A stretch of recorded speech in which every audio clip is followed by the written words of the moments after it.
Alors l'objectif, moi je récupère des données qui sont en fait des sortes de, on appelle ça des séries temporelles, c'est-à-dire des séries de valeurs numériques qui correspondent à tous les éléments qui sont mesurés par la motion capture.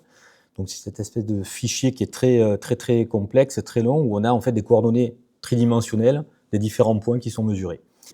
Et donc en fait, je travaille sur un programme que j'ai codé moi-même pour interpréter ces données-là de manière visuelle, avec différents types de rendus possibles. Et finalement, ici, ça rend possible on va dire une sorte de création d'une trace du début de la performance à la fin. En fait, là, on voit une série de lignes, et ces lignes, en réalité, sont créées à chaque instant par des segments que je positionne entre les mains. Donc, si je montre l'avatar ici, on voit en fait l'avatar qui change de position. Effectivement, on voit à chaque instant, je dessine une ligne, et cette ligne-là va laisser une trace finalement dans l'espace, comme une sorte de ruban qui va se dérouler.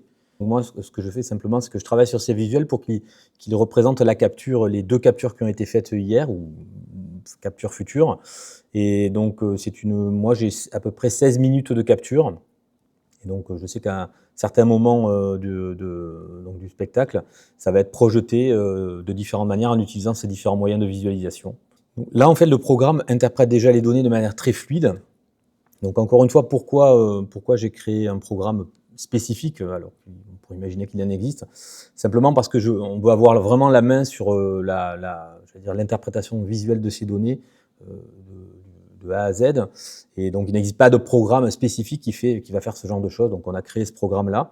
Donc, déjà, on arrive à visualiser ces données de différentes manières. L'objectif là, ça va être aussi, maintenant que cette partie-là est très fluide et optimisée, de travailler vraiment sur l'esthétique qu'on va vouloir donner à ces visuels-là.